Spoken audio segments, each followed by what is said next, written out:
So we really just wanted to ask the panel to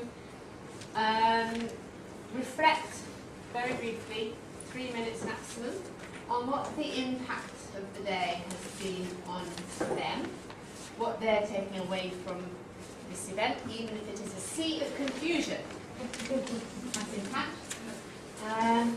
And then if there's time, there might be time for just a few minutes from the audience. So could each panel member please say who you are, because not everyone at the back will be able to see, but also just what your role is. What my role is? Well, I mean your research. Oh, right. What I do for What a you living. do, but not everything. Is this working? Yep. I'm the last minute replacement, so Yes. you have to put up with my ramblings. Anyway, I'm Hui Tang. I'm from the Science, Technology, Policy, Research, which is now part of the Business Management and Economics School, University of Sussex. And I'm a senior lecturer, but my research focuses on development and application of evaluation and impact assessment methodologies. But I basically look at the social sciences. So today, what is the impact on me today after listening to this sad stories about cutbacks in social care? I think I'm going to leave in a state of utter despair. I thought the cutbacks in social science funding is bad enough. There's nothing compared to what is going on in the social care world. Now I must congratulate the wonderful outcomes that have been generated from this KTP and by NCDA. I think it is very impressive. But I think what I'm going to leave with is this. Your title was the evaluation of outcomes. Sorry, evaluation of impacts, right? Now, evaluation is itself, an evaluation exercise is in itself a very tricky matter, because we have to remember that there is context. There are mechanisms, processes toward that, the generation of the outcomes. And then impact assessment is even more difficult, especially in social impact. It takes 10 to 20 years to identify a social impact. It doesn't take 10 to 20 years to identify outcomes, because at the end of your project you can have all these different outcomes. But the evaluation of impact is something I'm going to be losing sleep over, because I don't know how to do it.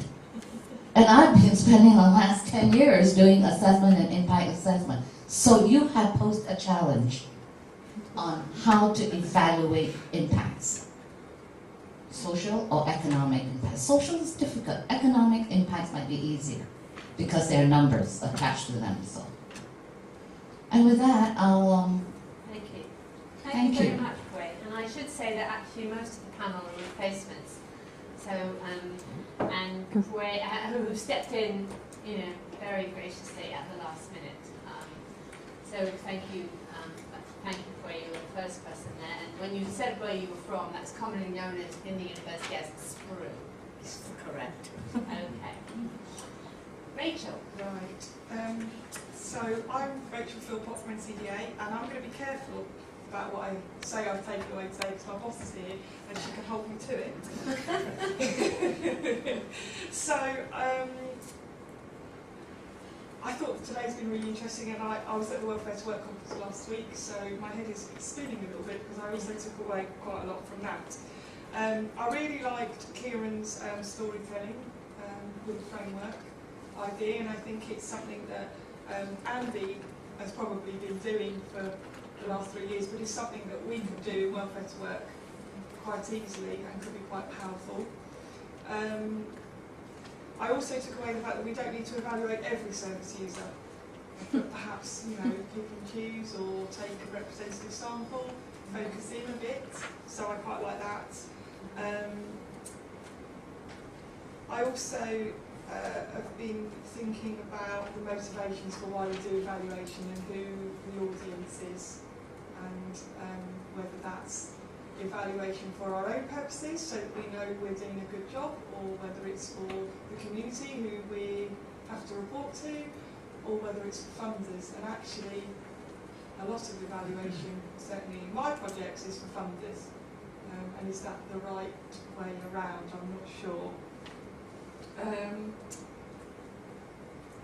I also am a bit tempted to say, let's not fill the gap left by cuts, so the government can understand the true impact. But realistically, we can't do that. So, yes.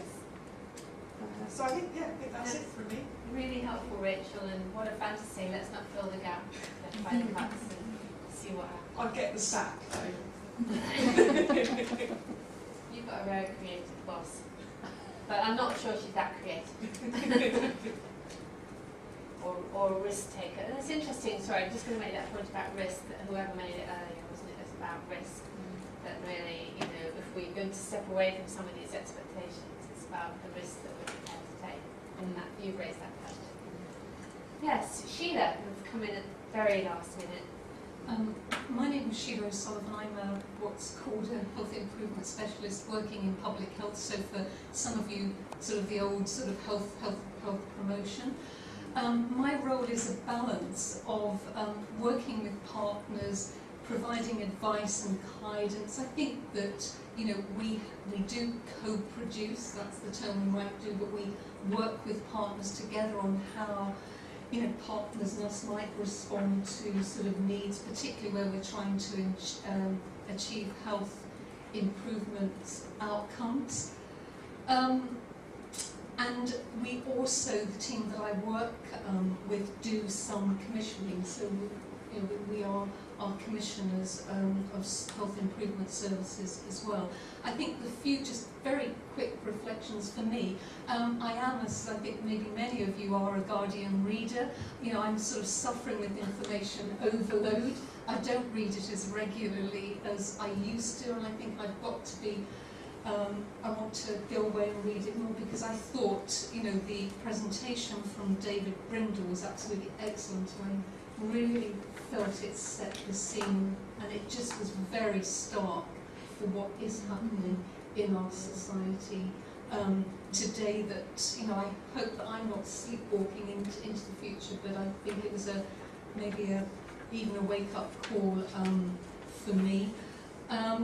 I think for me it's been a real opportunity just to take some time out and, you know, have this opportunity to reflect and have conversations, because we don't do this enough, because we're all under such pressure with time. So a bit like, you know, the reference that you and Penny made to, you know, lots of meetings, but, you know, meetings, you know, can be incredibly productive, and we do need to meet and talk to each other if we really do want to, you know, co-produce, if we really want to make real this term that we've been talking about. I'm not sure if we do enough of that, so I guess it's a challenge for me in sort of my work, but sometimes because we are in this contractual relationship, commissioners and providers, perhaps we need to find ways of being able to talk in a frank and open way, which was a point that we discussed in the last, you know, session that we've just come from in my small group. And I think something that I want to take away is, how do we share? I know NCD, I've worked with Penny and her colleagues for a number of years, but I've come away thinking I don't know enough about what, you know, NCA is doing. I don't know enough about this particular sort of project. I can see some of its impact on the work that I'm aware of, and I would like us to look at how we share this learning within our own voluntary sector community in East Sussex. I don't think there's probably enough of our colleagues from the voluntary sector here. So that's something I'd like us to consider. And I think, yes, taking time out to talk and work through issues with us are some of the key things for me. Thank you very much, Sheila. And just out of interest as well, Sasha, really pleased to see you, Sasha. You've got a seat waiting for you. Don't worry. How many people are here from the voluntary sector? So it's sprinkling, isn't it? I mean, some people have left, but yeah, it's good. I think for me it's more my colleagues that I work with in our part of Sussex. Right. Yes. Yeah. Yeah. No, I wasn't. It was more Yes. raised a kind of question about how Right, many yes. people we got here. And actually, Anne's I got misunderstood. that, haven't you? Yes. Do you need a few minutes, Sasha? Because what the other people on the panel have said now is, what are they going to take away from today? What's the impact been on you? Just in, 2-3 minutes or up to that. I think, thank you, Anne. I think what the forum and what we can take back to NCDA is how to evaluate ourselves better, to look not just at statistics, but at the overall impact, the soft, I think it's called, the soft impact as well as the overall. Also that, as we found out from the Big Lottery Fund, that they would like to see more case studies and personal things rather than just numbers. Things like that just help us a bit, because we always think we have to live up to what they want to see, whereas we can actually be more personal, which is what we want to do as a forum, because we want to focus more on what we want instead of what they want. So you've learned that something that's come out for today. You've actually learned that from Big Lottery. That's very interesting, isn't it? Because it's about that partnership with the funders and being able to have an exchange and be in a meeting. I know I had a real moan about meetings, but that's going to come back to haunt me, I'm sure. But yeah, they're so valuable. I'm just going to take away everything really. It's been nice to get to know other people's opinions, what effect other people have managed to make, like the Bromley Bay. Yeah. Sorry, my voice is... That's okay. Probably by Bo, yeah. Yeah. Their case study would help us. We know what we want to achieve. It's given us some great ideas what we want to go away with. She's got her hand up. Just taking the photo. I shake your phone, sorry. Sorry. But yeah. So just Okay. Thank you very much, Sasha. That's great. Andy, Right, bring this to a close. You've got 5 minutes. 5 minutes. Well, I'm hoping to leave some room for any final comments, so with that in mind, I'll be as brief as I can. Occupying this rather strange position as the community development person involved in this project, I found myself wearing multiple hats, which is why my head gets quite hot. And one of them is this privilege of being involved in the practice, which I'd like to thank NCDA for. It's great to see that. Reflection on today, what I'm taking away personally is it was really good to have David Brindle open the way he did with the reality, the darkness of that story, which underscores for me the value of what I've been privileged to be involved in NCDA. Now more than ever, we need to have these discussions, and it's a real joy to have brought one small section, how about that for timing, one small section, cross-section of people together and be a part of that conversation, and to hear moments in rooms where people have been agreeing with each other about really important things like value, like what it is we are trying to do, be it from a funding and commissioning side, be it from that grassroots growth of our communities and stuff like that. So what I'd like, if possible, is that question of how we take this further. And I'm really pleased your comment about how you can get that conversation to go further within the remits and frankly the pressures of your own professional role, where that type is basically more confined. That's what I'd like to share if there is time for some sort of comments back. Would you just like to say just one word about, a sentence about what's up on the screen now? Oh yes, thank you.